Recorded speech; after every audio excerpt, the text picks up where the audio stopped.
Hello, healthy ആയിട്ടൊരു carrot halwa recipe നോക്കിയാലോ. ആദ്യം 1/2 കിലോ ക്യാരറ്റ് കഴുകി വൃത്തിയാക്കി ഒന്ന് ഗ്രേറ്റ് ചെയ്തെടുക്കുന്നുണ്ട്. ഇനി ഒരു പാനിലേക്ക് 1.5 ടേബിൾ സ്പൂൺ നെയ്യ് ഒഴിച്ച് കാഷ്യൂനട്ടും കിസ്മിസും ഒന്ന് വറുത്തെടുക്കാം. ഇവ രണ്ടും പാനിൽ നിന്ന് മാറ്റിയ ശേഷം ഇതിലേക്ക് ഗ്രേറ്റ് ചെയ്ത് വെച്ച ക്യാരറ്റ് ഇട്ടുകൊടുക്കാം. ക്യാരറ്റ് നന്നായിട്ട് വെന്ത് നല്ല സോഫ്റ്റ് ആകുന്നത് വരെ വഴറ്റി കൊടുക്കുകയാണ് വേണ്ടത്.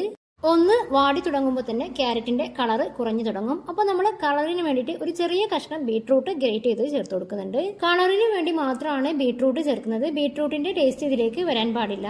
ക്യാരറ്റ് പകുതി വേവായി തുടങ്ങുമ്പോൾ ഇതിലേക്ക് 4 ഏലക്കായ ചതച്ചതും 1/4 കപ്പ് ബ്രൗൺ ഷുഗറും ഇട്ട് കൊടുക്കുന്നുണ്ട്. ഒന്ന് വഴറ്റിയ ശേഷം ഇതിലേക്ക് 1/2 കപ്പ് തേങ്ങ ചിരകിയത് കൂടി ഇട്ട് കൊടുക്കാം.